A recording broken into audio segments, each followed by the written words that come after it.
اولاد ہے، اگر وہ بھی صاحب نصاب ہیں تو ان پر اپنی اپنی قربانی لازم ہے۔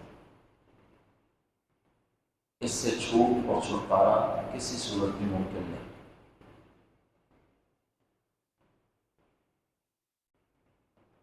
نبی کریم صلی اللہ علیہ وسلم نے فرمایا کہ جو شخص مالی لحاظ سے وسیع ہے اور وہ قربانی نہیں کرتا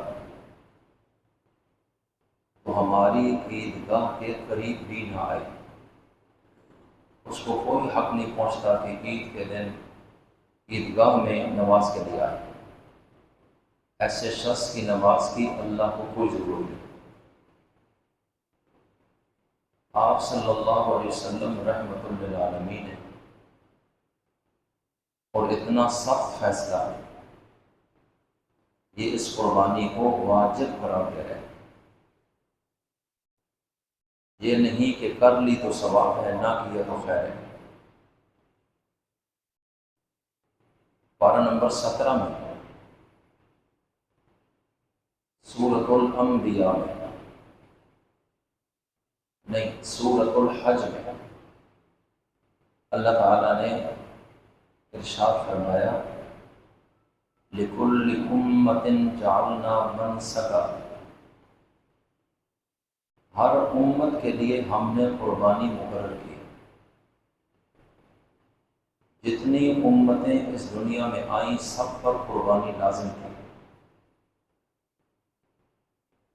چاہے وہ کسی بھی شکل میں ہو۔ دین اسلام ہر دور میں قربانی کا تقاضا کرتا ہے، اور یہ چھوٹے چھوٹے امتحان ہیں جو کلمہ گو کو اللہ کی طرف سے آزمانے کے لیے، کہ اس کے دل میں ہماری عظمت اور حیثیت ہے یا دنیا کی۔ کیونکہ دعوت تو اس نے یہ کیا تھا کہ تو میرا رب ہے اور میں تیرا بندہ ہوں، تو چیک ہو جائے گا کہ میرے حکم کو پورا کرتا ہے یا پیسہ بچاتا ہے۔ اس لیے کبھی زکوٰۃ، کبھی کفارے، کبھی قربانی، اور کبھی دیگر چیزیں اللہ تعالیٰ وقتاً فوقتاً مسلمانوں سے تقاضا کرتا ہے کہ یہ کرو۔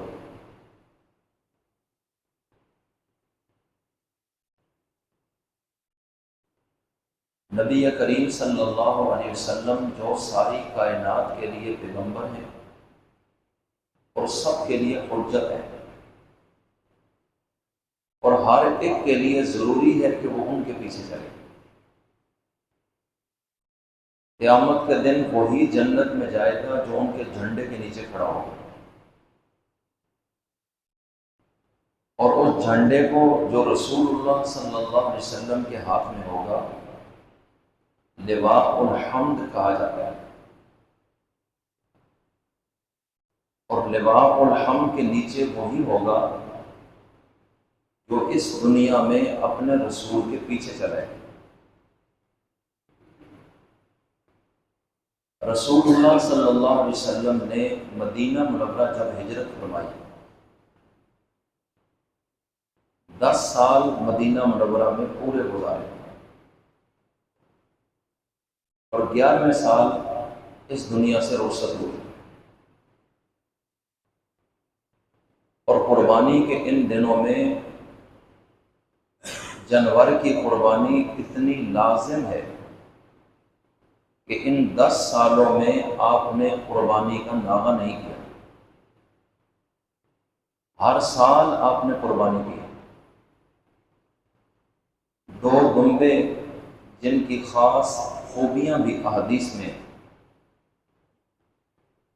بڑے خوبصورت، چتکبرے، انتہائی اچھے، آپ لیتے اور اللہ کے نام پر قربان کرتے، اور صحابہ کرام کو بھی آرڈر دیتے کہ یہ کرو۔ اور جس سال آپ نے اس دنیا سے جانا تھا، یعنی آخری سال جو قربانی کے دن آئے، آپ نے حج ادا کیا، اور آپ اس وقت 10 ذی الحج کو میدان منا میں تھے، اور ایک سفر میں حاجی حج اور عمرہ اگر اکٹھا کرے تو ان دو نعمتوں کو ایک سفر میں اکٹھا کرنے کی وجہ سے اس کے لیے واجب ہے کہ میدان منا میں جانور ذبح کرے، قربان کرے، اور یہ جو جانور ہے یہ قربانی والا نہیں، حج والا ہے، اور یہ حاجی کے ذمہ ہے، اور اس کو دم شکر کہا جاتا ہے۔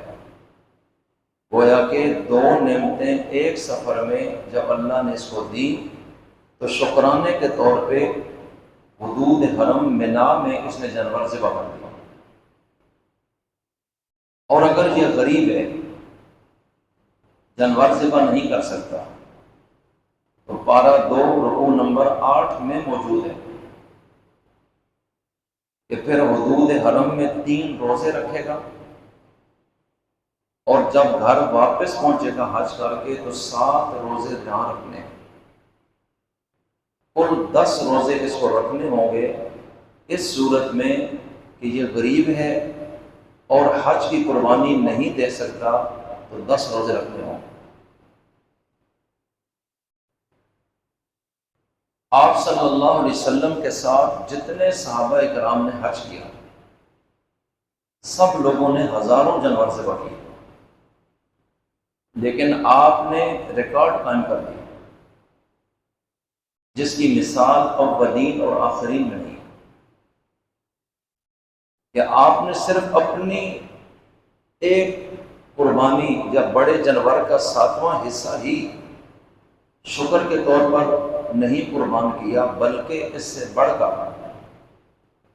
آپ نے میدان منا میں 100 اونٹ ذبح کیے، 100 اونٹ، اور اونٹ عرب کی سب سے قیمتی سواری تھی، بہت مہنگے، اور ریگستان کا جہاز کہلاتا ہے۔ وہ اس کے ذریعے نقل و حمل، سفر، کاروبار، سارے معاملات کرتے ہیں، اور آج بھی عرب کے ریگستانوں میں لاکھوں اونٹ ہیں۔ عرب قوم کا یہ خاص جانور ہے، اور بڑی مہنگی قیمتوں کے ہوتے ہیں۔ اس کو ریگستان کا جہاز کہا جاتا ہے۔ ریگستان میں اس کی رفتار باقی جانوروں سے تیز ہوتی ہے، اور بہت تیز ہوتی ہے، بہت تیزی کے ساتھ یہ سفر کرتا ہے۔ آج کے دور کی جو جدید ترین سواری ہے اور مہنگی، یہ اس دور کی ان سواریوں میں شمار ہے، اور آپ نے 100 اونٹ میدان منا میں اللہ کے نام پر قربان کر دی۔ اب سوال یہ پیدا ہوتا ہے کہ ایک اونٹ میں قربانی کے 7 حصے ہیں، اور آپ 7واں حصہ دے دیتے تو حج کی قربانی ادا ہو جاتا، اور اگر 7 حاجی مل کر ایک اونٹ کرے تو 7واں کی حج کی قربانی ہو جائے گی۔ لیکن آپ نے ان تمام اونٹوں میں کسی حاجی کو شریک نہیں کیا، ان کے اپنے اپنے ہیں، اور آپ نے اکیلے 100 اونٹ اللہ کے راستے میں قربان کیا۔ اب ایک اونٹ میں 7 حصے ہیں، اور 7 کو اگر آپ ضرب دیں 100 سے 7 100 حصے بنتے ہیں، اور ایک حصہ حج کا ہے تو 699 قربانیاں آپ نے اضافی اللہ کے نام پر دے دی۔ آج بہت سارے لوگ کہتے ہیں یہ قربانی پیسہ ضائع کرنا ہے۔ علماء کی ذمہ داری ہے کہ وہ معاشرے سے غربت ختم کریں۔ لوگوں کے گھروں میں چولہا نہیں چلتا، اور یہ جانور اربوں خربوں روپے ان پر لگ رہے ہیں اور نقصان ہو رہے ہیں۔ وہ ایک الگ بات ہے کہ پوری دنیا میں اور بالخصوص پاکستان میں ہر سال ان دنوں میں جو قربانی ہوتی ہے، اس سے تجارت کا پہیہ کتنی تیزی سے چلتا ہے اس پر تجزیے موجود ہے۔ کتنی بڑی تجارت اور خرید و فروخت ہوتی ہے اور پیسہ حرکت میں آتا ہے، کتنے لوگوں کا روزگار اس کے ساتھ وابستہ ہوتا ہے، چارے والوں کا چارہ بکتا ہے، کسائیوں کو روزگار ملتا ہے، غریبوں کو گوشت ملتا ہے، پھر ان کی کھالیں چمڑے فیکٹریوں میں، پھر وہاں سے ایک نئی چیز بن کے مارکیٹ میں، پھر اگر اتنا بڑا جانور ذبح نہ ہو انسانوں کی دیگر ضروریات پوری نہیں ہو پائیں گی۔ لاکھوں کروڑوں لوگوں کو اس موقع پر رزق کمانے کا موقع اللہ دیتا ہے۔ تو میں عرض یہ کرنا چاہتا ہوں، یہ ایک الگ چیز ہے، لیکن ان کا یہ کہنا ہے کہ یہ قربانی بے مقصد چیز ہے، اتنے جانور کیوں ذبح کریں؟ اگر یہی پیسہ ہم اکٹھا کر کے غریبوں کو دیں تو ملک سے غربت ختم ہو جائے گی۔ لیکن عجیب بات ہے، جس چیز کو اللہ نے ضروری قرار دیا اس کو تو یہ ختم کرنا چاہتے ہیں غریبوں کے نام پہ۔ اور ہر سال بسنت اور پتنگ بازی پہ جو کروڑوں میں ڈوبتا ہے، لوگوں کی برتھ ڈے پہ، ویلنٹائن ڈے اور پتہ نہیں کتنے ڈے اور بے حجائیاں، اور یہ بڑے بڑے کلب بنے ہوئے ہیں، شراب خانے بنے ہوئے ہیں، فضولیات، اور ان پر اور یہ کرکٹ اور ان گیموں پر جتنا پیسہ دنیا میں لگ رہا ہے، اس بارے میں کبھی بھی کسی نے نہیں کہا کہ وہ پیسہ غریبوں میں لگے تو غربت ختم ہو۔ کنالوں پر گھر بناتے ہیں، 1.5 کروڑ کی گاڑیاں رکھتے ہیں، شاہانہ زندگی گزارتے ہیں، عیاشیاں کرتے ہیں، اور کوئی بھی نہیں کہتا کہ یہ نہ کریں، یہ پیسہ غریبوں کے کام آئے گا۔ اور جب اللہ کے نام پہ حکم آتا ہے کرو جانور قربان، نہیں کرو گے تو عیدگاہ میں مت آنا، اور ایک مسلمان اللہ کو خوش کرنے کے لیے تو شیطانی کرندے غریبوں کی بات کر کے اس حکم کو روکنا چاہ رہے ہیں۔ اس لیے میں عرض کرنا چاہتا ہوں، جیسے نماز اللہ کا حکم ہے، نماز کا ٹائم نماز ضروری ہے، کاروبار نہیں، چاہے کوئی بھوکا مر رہا ہے یا پیٹ بھرے، اس سے کوئی غرض نہیں، اس کی معافی کسی صورت نہیں ہے۔ روزے کا وقت آئے تو روزہ لازم ہے، زکوٰۃ کا ٹائم ہے تو زکوٰۃ لازم ہے، اسی طرح جب قربانی کا وقت آئے اور شرائط پائی جائیں تو صرف اور صرف قربانی، اس وقت یہ پیسہ کسی اور طرف لگائیں گے تو آپ کی قربانی ادا نہیں ہوگی، آپ گنہگار ہوں گے۔ اور یہ شیطان صفت لوگ ہیں جو اس وقت اس طرح کی باتیں کر کے مسلمانوں کے دل میں وسوسے پیدا کرتے ہیں، اور جو منافق قسم کا مسلمان ہے وہ بہانہ ڈھونڈتا ہے کہ کوئی بولے اور میرا پیسہ بچے، اور وہ پیسہ وہ غریبوں کو بھی نہیں دیتا، وہ اپنی عیاشیوں پہ لگاتا ہے۔ اور یہ کوئی نہیں کہتا کہ جناب آپ نے اتنے مہنگے موبائل رکھے، ہر گھر میں 10 بندوں کے پاس 10 موبائل 50-50 ہزار کے، جبکہ 5-7 ہزار کے موبائل سے کال آ جا سکتی ہے، گزارا ہو سکتا ہے، یہ پیسہ غریبوں کو دے دیں۔ مہنگے کپڑے نہ پہنے، غریبوں کو پیسہ دے دیں، بڑی بڑی بلڈنگیں نہ بنائیں، یہ پیسہ غریبوں کو دے دیں۔ لیکن وہاں کبھی بھی شیطان ان سے اس طرح کی باتیں نہیں کروائے گا، کیونکہ وہ عیاشی کو پھیلانا چاہتا ہے، فحاشی کو عام کرنا چاہتا ہے، اور مختلف عنوانوں سے وہ مسلمانوں کو اللہ سے دور کرنا چاہتا ہے۔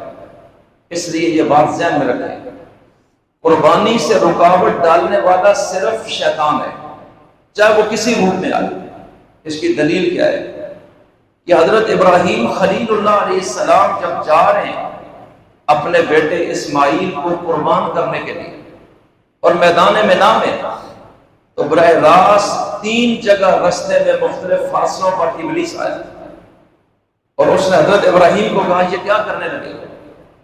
بچے کے گلے پہ چھری، اتنا ظلم، معصوم بچہ ہے، اور یہ نہ کریں۔ ابراہیم خلیل اللہ نے یہ نہیں کہا تیری گفتگو بڑی وزنی اور دلیلیں بڑی بہترین ہیں، میں غور کرتا ہوں، پتھر اٹھا کر اس کو مارا، بھاگو، میرے اللہ کا آرڈر ہے بچہ ذبح کرو تو میں نے کرنا ہے، چاہے فائدہ یا نقصان مجھے نہیں پتا۔ تھوڑا سا اور آگے گئے، پھر آیا، اس نے پھر کہا ابراہیم غور کرو، معصوم بچہ ہے، بڑھاپے میں ملا اور کیا کر رہے ہو؟ آج تک کبھی کسی نے بچوں کے گلے پہ بھی چھری چلائی؟ لیکن ابراہیم کو تو خواب میں اللہ نے وحی کے ذریعے آرڈر دے دیا کہ نبی کا خواب وہی ہو جائے گا، اور وہ انی ارا فی المنام انی اذبحک فانظر ماذا تری اپنے بیٹے سے کہہ چکے ہیں، زبردستی بھی نہیں کی اس پر، کہ میں نے خواب میں دیکھا ہے میں تیرے گلے پہ چھری چلا رہا ہوں، میں تجھے ذبح کر رہا ہوں۔ تو گویا کہ اللہ کا آرڈر ہے، شیطان نبیوں کو برگلا نہیں سکتا، نہ نبیوں کی خوابوں میں ان کو شیطان کسی طرف بہکا سکتا ہے۔ یہ صرف امر ربی اور آرڈر خداوندی ہے، اور میں معصوم نبی ہوں، مجھ پر وحی آتی ہے، تو اللہ مجھ سے تیری قربانی چاہتا ہے، میرا امتحان لینا چاہتا ہے، اور تیرا بھی، کہ اگر میرا حکم آئے تو بیٹے کی محبت تیرے اوپر غالب ہے یا میری محبت غالب ہے؟ تو میں ثابت کرنا چاہتا ہوں کہ میرے اوپر صرف میرے پروردگار کی محبت غالب ہے، اولاد بھی رکاوٹ نہیں بن سکتی اس کی اطاعت میں۔ فانظر ماذا تری، بیٹا تیری کیا رائے ہے، غور کر اور مجھے بتا۔ اب بیٹا کہتا ہے یا ابت افعل ما تؤمر، جس کا آرڈر دیا گیا وہ کام کریں، ستجدنی انشاء اللہ من الصابرین، میرے رب نے چاہا تو آپ اپنے اس بیٹے کو صبر کرنے والا پائیں گے، میں کبھی بھی اپنی جان نہیں بچاؤں گا اگر میرا رب میری جان لے کر مجھ سے راضی ہے، اور آپ بھی اللہ کے حکم کو نہ چھوڑ لو، یہ جان کٹ جائے لیکن رب راضی ہو جائے، ہم اس سے آگے کچھ نہیں چاہیے۔ کتنے عظیم باپ اور بیٹا ہے، کوئی مثال ہے اس کائنات میں؟ تو میں عرض کیا کرنا چاہتا ہوں، ابلیس رستے میں آ کے کہتا ہے نہ کرو، یہ پاگل پن ہے، یہ جنون ہے، یہ کیا کر رہے ہو، بچے کو ذبح کر رہے ہو۔ حضرت ابراہیم نے دوبارہ پتھر اٹھا کے مارے، تیری ایسی کی تیسی، نکل یہاں سے۔ اب وہ تیسری دفعہ حضرت اسماعیل کو برگلانے لگا، اور تیرا باپ تجھے ذبح کر دے گا، پتہ ہے تجھے کیا ہونے والا ہے؟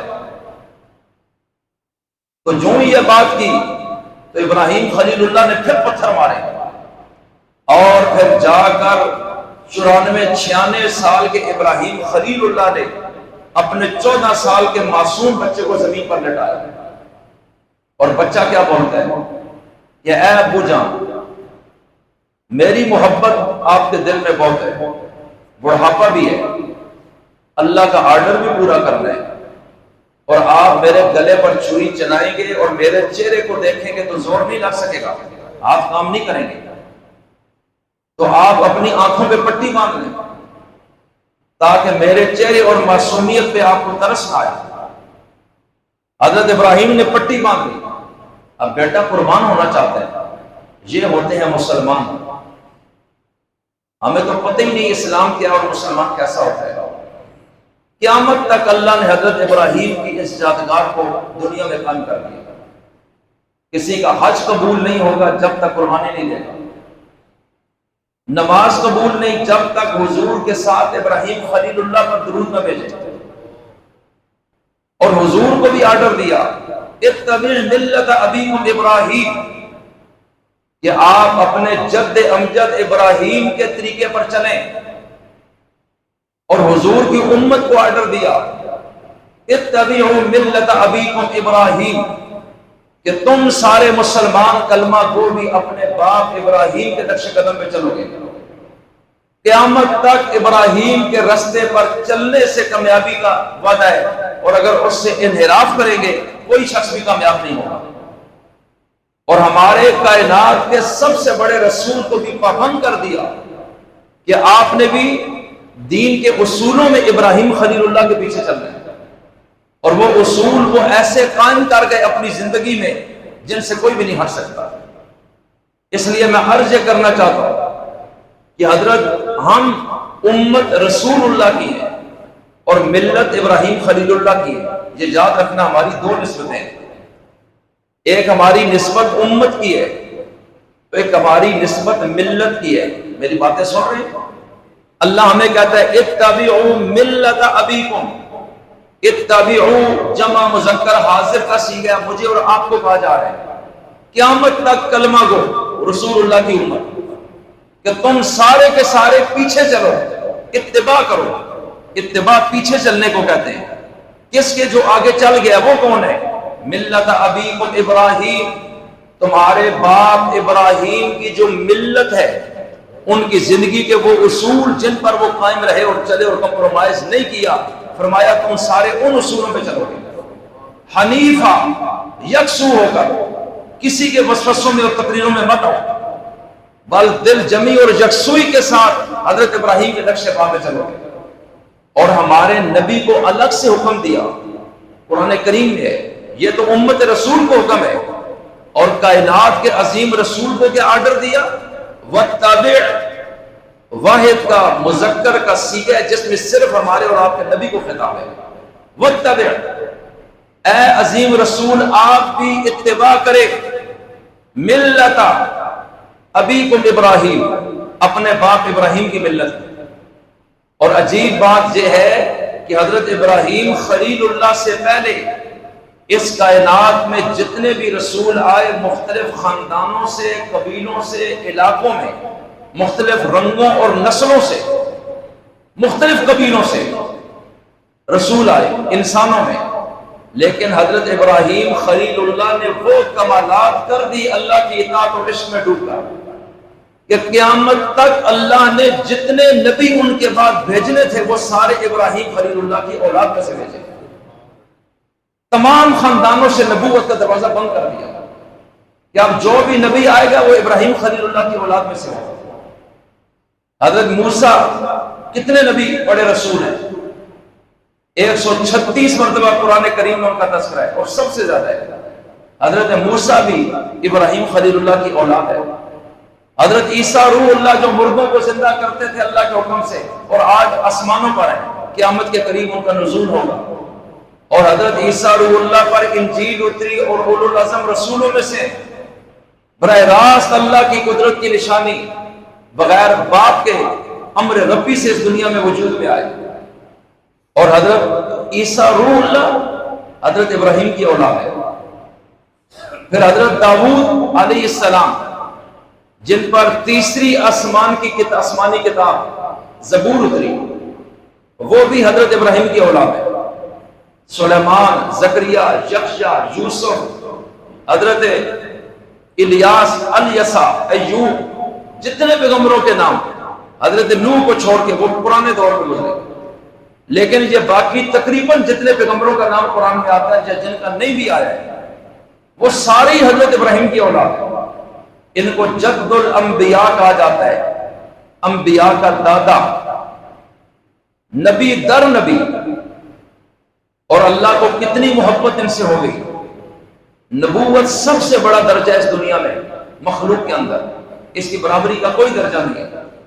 حضرت ابراہیم کو اللہ نے اس درجے پر بٹھایا، پھر حضرت ابراہیم کے بیٹے اسماعیل کو بھی نبی بنا دیا جس کے گلے پہ چھری چلی، پھر ان کے بیٹے اسحاق کو بھی نبی بنا دیا، پھر ان کے پوتے یعقوب کو بھی نبی بنا دیا، پھر یعقوب کے بیٹے ابراہیم کے پڑپوتے یوسف صدیق اللہ کو بھی نبی بنا دیا، پھر حضرت ابراہیم کے بھتیجے حضرت لوط کو بھی نبی بنا دیا۔ ہر طرف نبوت نبوت، فرشتے آ کے باتیں کر رہے ہیں۔ یہ منہ سے کہنا آسان ہے، ان مرتبوں پر پہنچنا آسان نہیں ہے۔ تو میں عرض کرتا ہوں کہ حضرت ابراہیم کو قیامت تک اللہ نے رول ماڈل بنا دیا کہ اس مسئلے پر ہر امت ابراہیم خلیل اللہ کے پیچھے چلے گی۔ اور آج جب آپ یہ بھی سنیں، صحابہ کرام نے سوال کیا، ما حاضی الاضاحی یا رسول اللہ، یا رسول اللہ یہ قربانیاں کیا ہیں؟ جانور لو ذبح کرو، جانور لو ذبح کرو، یہ کیا چیز ہے؟ فرمایا سنت ابیکم ابراہیم، تمہارے والد ابراہیم خلیل اللہ کا طریقہ اور سنت ہے، اس سے تمہاری نسبت ان کے ساتھ جڑے گی۔ بلکہ حج سارا ہے ہی وہ، آپ دیکھیں طواف بیت اللہ کا کرتے ہیں، قرآن کریم بتا رہے بیت اللہ کی یہ تعمیر ابراہیم خلیل اللہ نے کی۔ پھر اس کے بعد آپ صفا مروہ کی سعی اور درمیان میں دوڑ بھی لگاتے ہیں درمیانے درجے کی، تو یہ ان کی بیوی ہاجرہ کا طریقہ اور سنت۔ پھر آپ زمزم پہ آتے ہیں تو اسماعیل ذبیح اللہ کی ایڑیاں رگڑی گئی اور نیچے سے پانی نکلا، یہ ان کی یادگار ہے۔ پھر آپ میدان منا میں جاتے ہیں، 3 دن رہ کے کنکریاں مار رہے، ابراہیم خلیل اللہ کی سنت۔ پھر آپ جانور ذبح کرتے ہیں، یہ ابراہیم اور اسماعیل کی سنت ہے۔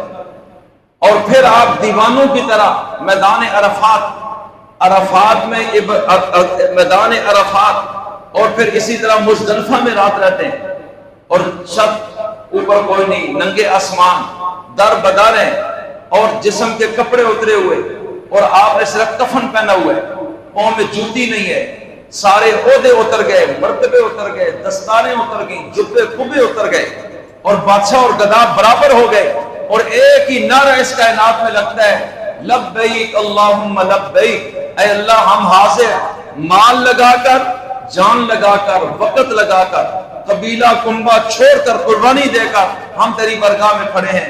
ایمان سے بتائیں اللہ کے نام پر قبیلہ کنبہ کس نے چھوڑا؟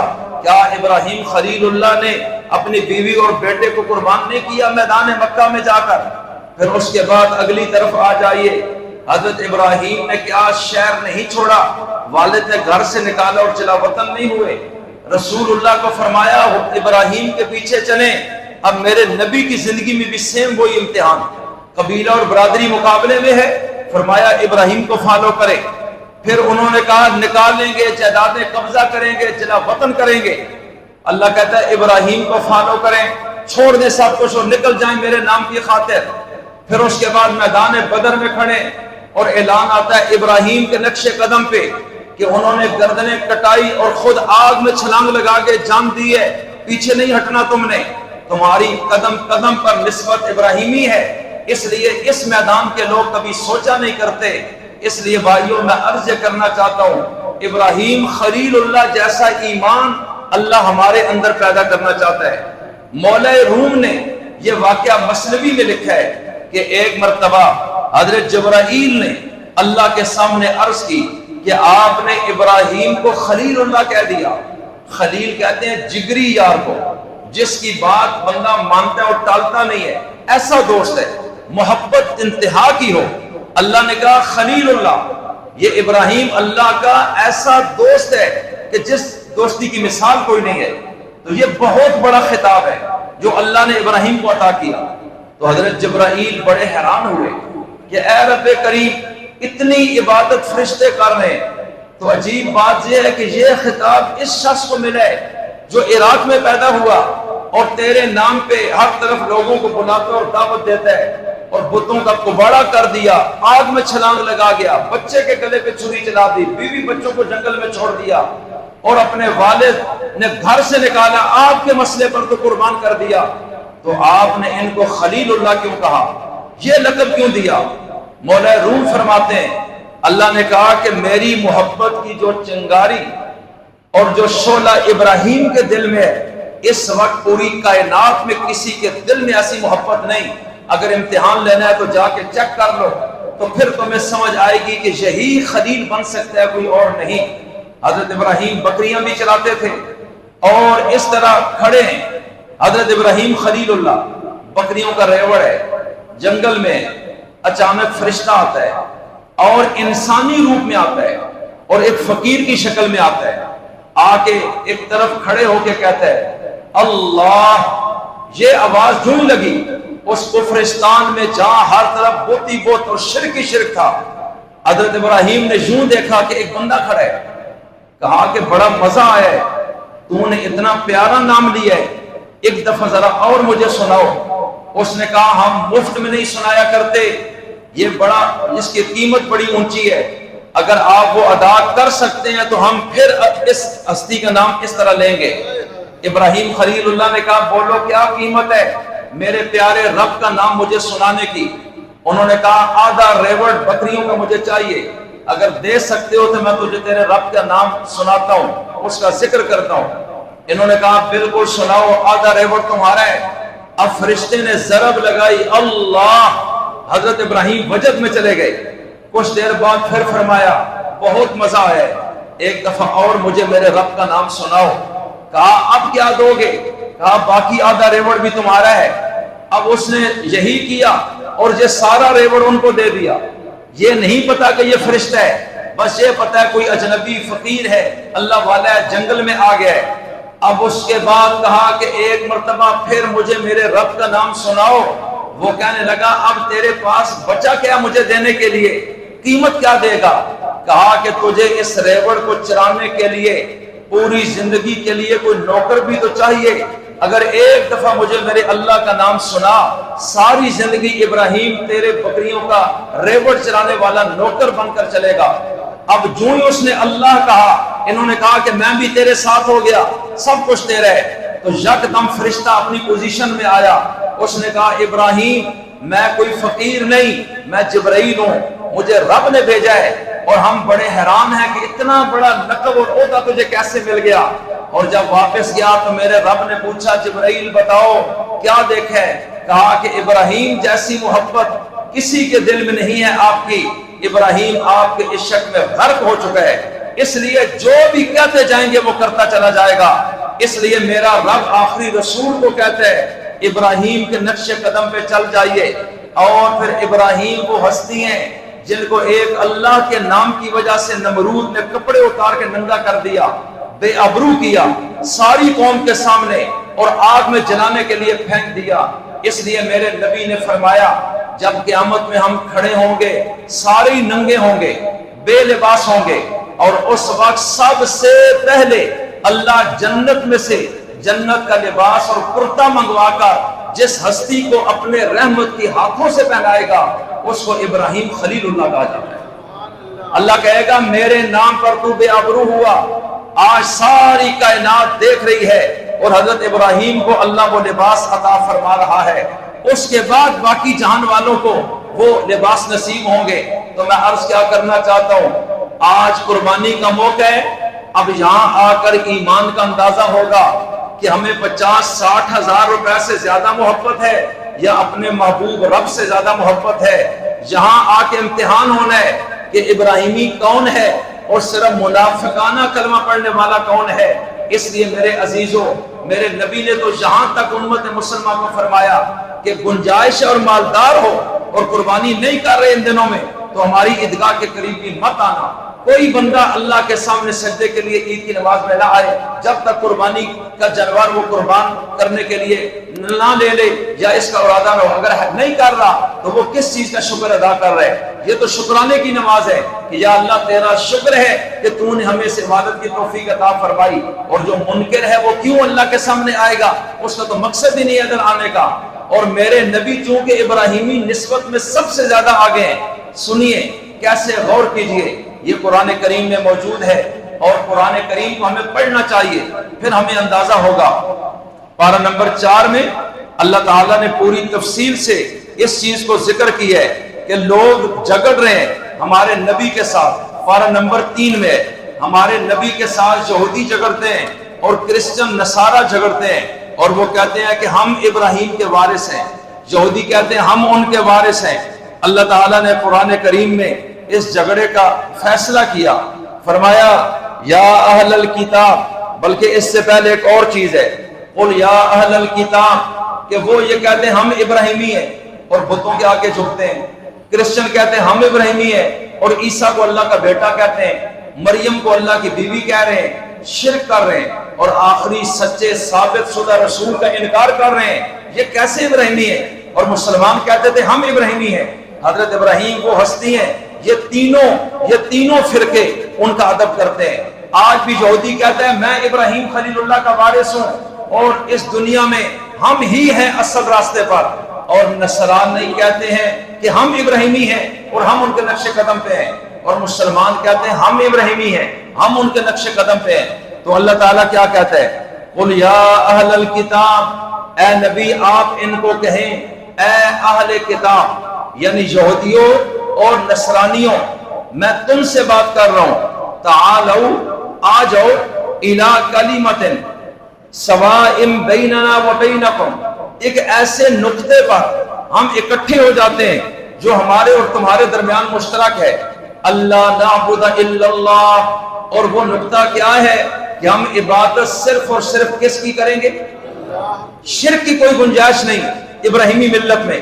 لہٰذا اگر دعویٰ ہے تو آؤ سب سے پہلے اتفاقی نقطہ پیش کرتا ہوں کہ اللہ کے علاوہ کسی کی پوجا نہیں کرو گے، کیونکہ ابراہیم نے تو بتوں کو توڑ دیا، باپ کو چھوڑا، بچے کے گردن پہ چھری چلائی۔ ان جیسی توحید کو کائنات میں ان کے بعد کوئی مثالیں نہیں مل رہی، اس لیے تم شرک کر رہے ہو اور خدا کے بیٹوں کو ثابت کر رہے ہو، اس کی بیوی کا دعویٰ کر رہے ہو، تو تمہارا ابراہیم سے اس شرک کے عقیدے کی موجودگی میں کیا تعلق ہو سکتا ہے؟ وَلَا نُشْرِكَ بِهِ شَيْئًا، اور ہم اللہ کے ساتھ کسی کو ذرے کو بھی اللہ کے ساتھ شریک نہیں کریں گے، اس کے جو حقوق خاص ہیں وہ ہم اسی کو دیں گے۔ وَلَا يَتَّخِذَ بَعْضُنَا بَعْضًا أَرْبَابًا مِّن دُونِ اللَّهِ، اور ہم میں سے بعض کو اللہ کے سوا رب نہ بنائیں، یعنی ایسے دوسروں کی بات مانیں جس طرح رب کی مانی جاتی ہے، ہم اس طرح نہیں کریں گے، اللہ کے مقابلے میں کسی کو بھی درجہ نہیں دیں گے۔ میرے نبی نے کہا آؤ اہل کتاب ہم اس مسئلے پر اتفاق کرتے ہیں۔ فَإِن تَوَلَّوْا، اللہ کہتا ہے ان کو یہ پیغام دو، اگر وہ انکار کریں نہ آئیں اس نقطے پر، فَقُولُوا، تو آپ کہہ دیں اِشْهَدُوا بِأَنَّا مُسْلِمُونَ، پھر تم گواہ رہو کہ ہم فرما بردار اور مسلم ہیں، ہم اس توحید کے عقیدے پر قائم ہوں گے، اللہ کی اطاعت ہم کریں گے۔ یا اہل الکتاب، اے اہل کتاب، لِمَ تُحَاجُّونَ فِي ابراہیم، تم کیوں جھگڑا کرتے ہو ابراہیم خلیل اللہ کے مسئلے میں؟ تم کہتے ہو وہ ہمارے ہیں، ہم کہتے ہیں ہمارے ہیں، کرسچن کہتے ہیں نہیں وہ ہمارے ہیں۔ اللہ کہتے ہیں ان کو کہو ابراہیم کے معاملے میں جھگڑتے کیوں ہو؟ وَمَا أُنزِلَتِ التَّوْرَاةُ وَالْإِنجِيلُ إِلَّا مِن بَعْدِهِ، اس لیے کہ ابراہیم یہودی نہیں، یہودی وہ ہے جو تورات کو مانتا ہے، اور تورات تو حضرت ابراہیم کے بعد نازل ہوئی ہے، تو یہودی تو اس وقت تھے کوئی نہیں، اور کرسچن انجیل کو ماننے والے، اور انجیل بھی بعد میں آئی ہے، تو ابراہیم کیسے کرسچن ہو سکتے ہیں؟ افلا تعقلون، کیا تم سمجھتے بھی نہیں ہو؟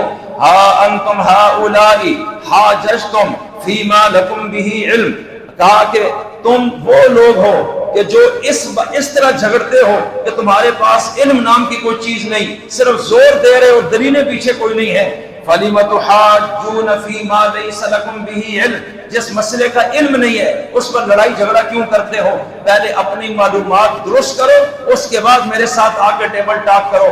یہ رسول اللہ فرما رہے ہیں، اللہ کہتا ہے اس طریقے سے ان سے بات کریں۔ وَاللَّهُ يَعْلَمُ، اور اللہ جانتا ہے حقیقت، وَأَنْتُمْ لَا تَعْلَمُونَ، اور تم بالکل بھی نہیں جانتے ہو۔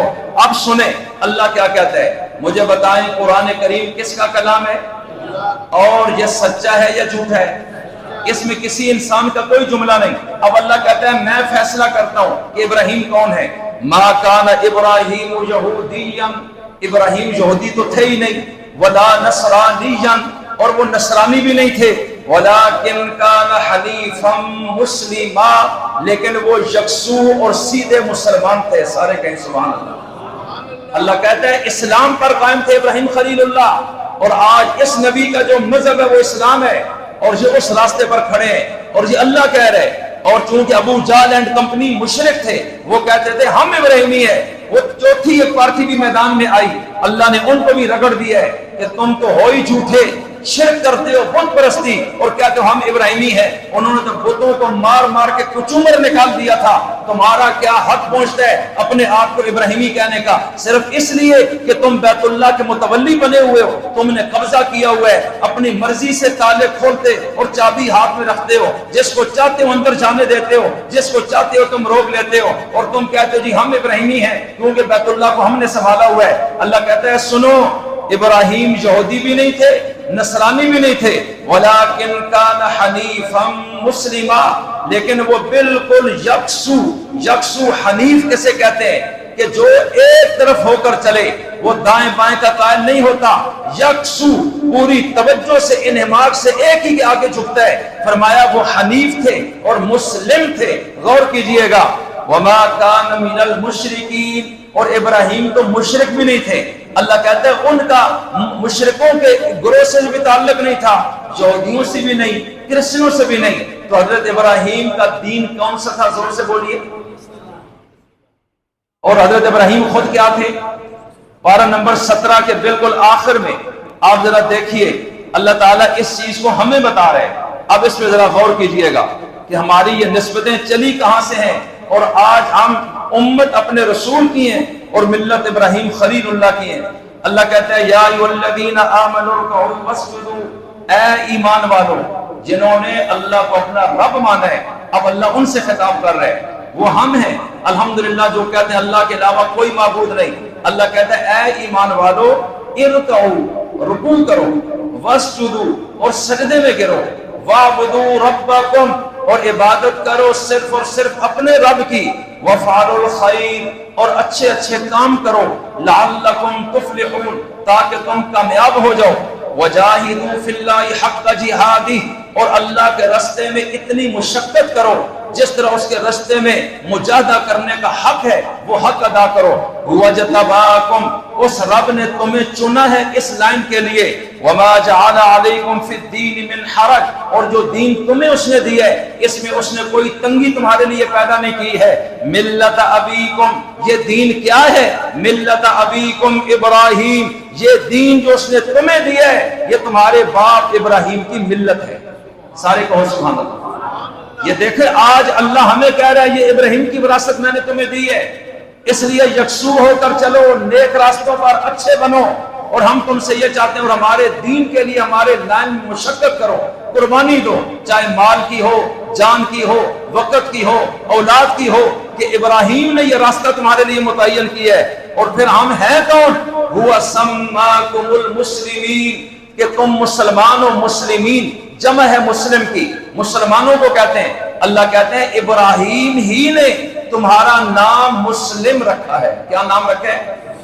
تو رسول اللہ کی امت کو کیا کہتے ہیں؟ اونچا بولو۔ اور یہ نام ہمارا کس نے رکھا ہے؟ حضرت ابراہیم نے۔ یہ نام ہمارے نبی نے نہیں رکھا، ہمارا یہ نام مسلم رسول اللہ نے نہیں رکھا، حضرت ابراہیم خلیل اللہ نے رکھا ہے۔ اللہ کہتے ہیں تم ابراہیم کی ملت کے لوگ ہو اور رسول اللہ کی امت کے لوگ ہو۔ توجہ کیجئے، دو چیزیں، ایک ہے شریعت، شریعت یعنی ہر دور میں شریعت بدلی ہے لیکن دین نہیں بدلا، جو دین کے محکم اصول ہیں وہ ہر دور میں ایک رہے ہیں، تو ان اصولوں میں ہم ابراہیم خلیل اللہ کے پیچھے چل رہے ہیں، اور ہر دور میں وقت کے ساتھ جو اللہ کے احکامات بدلتے رہے کہ نماز یوں پڑھو، ادھر منہ کرو، روزہ اتنے دنوں کا رکھو، یہ شریعت ہے۔ فرمایا شریعت میں تم آخری نبی کی امتی ہو اور ملت رسولوں میں تم ابراہیم خلیل اللہ کے ساتھ کھڑے ہو، دو نسبتیں تمہاری جڑی ہیں، من قبل وفی ھذا لیکون الرسول شہیدا علیکم وتکونوا شہداء علی الناس۔ بہرحال جی آگے پوری تفصیل، اور آخر میں اللہ کہتا ہے اے مسلمانوں تمہیں ابراہیم نے مسلمان کہا ہے، اس نے تمہارا نام یہ رکھا ہے، اور تمہارے اصول واضح ہیں، ایک اللہ کے آگے جھکنا، اچھے کام کرنا، دین کے لیے قربانی دینا، اور دین میں بالکل مشکل نہیں ہے۔ یہ شیطان صرف تمہیں برگلا کے پھنسا کے کہتا ہے بڑا مشکل ہے اس پر عمل کرنا، اللہ کہتے ہیں ہم کہہ رہے ہیں کوئی مشکل نہیں ہے۔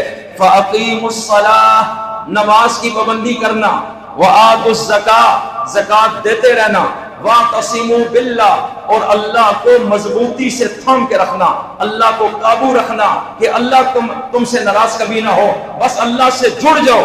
هُوَ مَوْلَاكُمْ، وہی تمہارا مولا ہے۔ مجھے بتائیے ہم سب کی مدد کرنے والا کون ہے؟ فَنِعْمَ الْمَوْلَى، اللہ کہتا ہے بہترین مددگار ہے، وَنِعْمَ النَّصِيرُ، اور بہترین نصرت کرتا ہے اپنے بندوں کی۔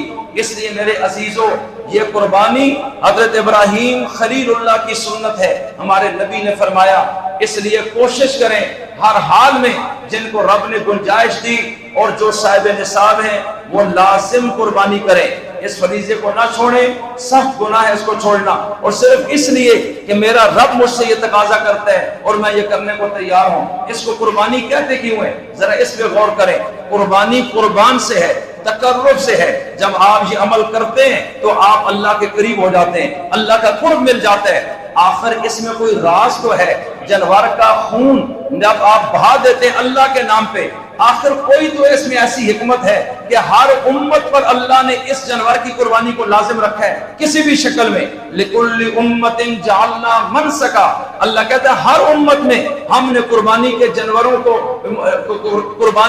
قربانی کا آرڈر دیا ہے کہ تم نے جانور ہمارے نام پہ ذبح کرنا ہے۔ حضرت آدم سے لے کے آج تک اس دنیا میں اللہ کے نام پہ جانور ذبح ہوتے آئے ہیں، ہر نبی کی امت میں یہ پیغام ہم نے رکھا ہے کہ تم نے یہ قربانیاں دیتے رہنا ہے اور اللہ کے نام پہ۔ اب آپ غور کریں، بچہ پیدا ہوتا ہے، 7ویں دن عقیقے کو رکھا ہے کہ اللہ کے نام پہ 2 جانور چھوٹے اس بچے کے لیے ذبح کر دو، اس نے نعمت دی ہے شکر ادا کرو، اور بچی ہے تو 1 ذبح کرو۔ پھر آگے چلیے، پھر آگے آپ کا نکاح یا شادی ہوتی ہے، اگلے دن ولیمے کو رکھا ہے کہ پھر جانور ذبح کر دیجیے اللہ کے نام پہ۔ ایک اور نعمت آپ کو مل گئی ہے۔ حضرت عبد الرحمن بن عوف آتے ہیں، میرے نبی کے صحابی ہیں، اچانک ان کے جسم پر کچھ مہندی یا رنگ لگے جو شادی کے موقع پہ دولہا لگاتا تھا۔ آپ نے پوچھا یہ کیا شادی ہو گئی؟ کہا یا رسول اللہ کل ہی ہوئی ہے۔ فرمایا کہ ولیمہ کیا ہے؟ انہوں نے کہا ابھی تک نہیں کیا۔ فرمایا او لم ولو بشات، ولیمہ کرو چاہے 1 بکری ذبح کرنی پڑے، بس اس جانور کو ذبح کر دو، اور اس موقع پر پھر یہ صدقہ کھڑا ہے اگر آپ غور کریں۔ اسی طرح آگے چلیے، نظر کے منت کے لوگ آج بھی کہتے ہیں یا اللہ یہ تو نے کر دیا میرا کام، میں تیرے نام پہ یوں کروں گا۔ اب اللہ کیا کہتے ہیں؟ وَلْيُوفُوا نُذُورَهُمْ، جو ایسی نظر مان لے اور جب وہ کام ہو جائے تو اس کو پورا کرنا ضروری ہے، اس کو چھوڑنا پھر نہیں، پورا کرنا ہے، ادھورا چھوڑنے کی اجازت نہیں ہے۔